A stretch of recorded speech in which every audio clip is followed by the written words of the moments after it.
ஒரு மிஸ்ட்ரியான ஸ்டோரியை கேட்டதுக்கு அப்புறம் சில பேர் உங்க வீட்டை நீங்களே பயத்தோட சுத்தி பார்க்கறதுக்கான சான்ஸ் இருக்கு. இவன் தான் எங்கேயோ செமத்தியா வாங்கியிருக்கான்.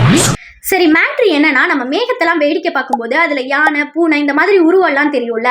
அப்படி வீட்டு சுவர்லையும் தரையிலையும் மனித முகங்களாக தெரிஞ்ச நிகழ்வு தான் பெல்னிஸ் ஃபேசஸ். இது கரெக்டா ஸ்பெயின்ல 1971 ஆகஸ்ட் 23 அன்னைக்கு நடந்திருக்கு.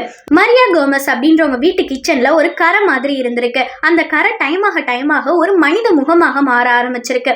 இதை பார்த்த மரியா அலறி அடிச்சுட்டு கத்துறாங்க. உடனே அவங்க ஹஸ்பண்ட், பிள்ளைங்க எல்லாம் வந்து பார்த்துட்டு அதை தொடக்கிறதுக்கு எவ்வளவோ ட்ரை பண்றாங்க. ஆனா அந்த முகம் அழியவே இல்லை. கடைசியா அந்த இடத்த மட்டும் பேத்து எடுத்துட்டு புதுசா சிமெண்ட் போட்டு அந்த தரையை சரி செஞ்சுட்டு இனிமேல் எந்த பிரச்சனையும் இல்லடா அப்படின்னு நினைச்சா அடுத்த ஒரு ஃபியூ டேஸ்லயே அந்த முகத்தோட சேர்த்து நிறைய முகங்கள் வர ஆரம்பிச்சிருக்கு. இந்த நியூஸ் அப்படியே மேயர் காது வரைக்கும் போய் இவங்க ஏதாவது தப்பு பண்றாங்களா இல்ல பொய் பேசுறாங்களா அப்படின்னு கண்டுபிடிக்கிறதுக்காக நிறைய ஆளுங்களை அனுப்பி விடுறாரு. அவங்களும் வந்து பார்த்துட்டு அந்த வீட்டு தரையை ஃபுல்லா பேத்து எடுத்து உள்ளக்க என்ன இருக்குன்னு பார்த்தா நிறைய மனித எலும்பு கூடுகளாக இருந்திருக்கு. ரீசன், அந்த இடம் ஒரு சுடுகாடாக இருந்துச்சான். சரின்னு அந்த எலும்பு கூடுகள் எல்லாத்தையும் எடுத்துட்டு புதுசா தரையெல்லாம் போட்டு முடிக்கிறாங்க.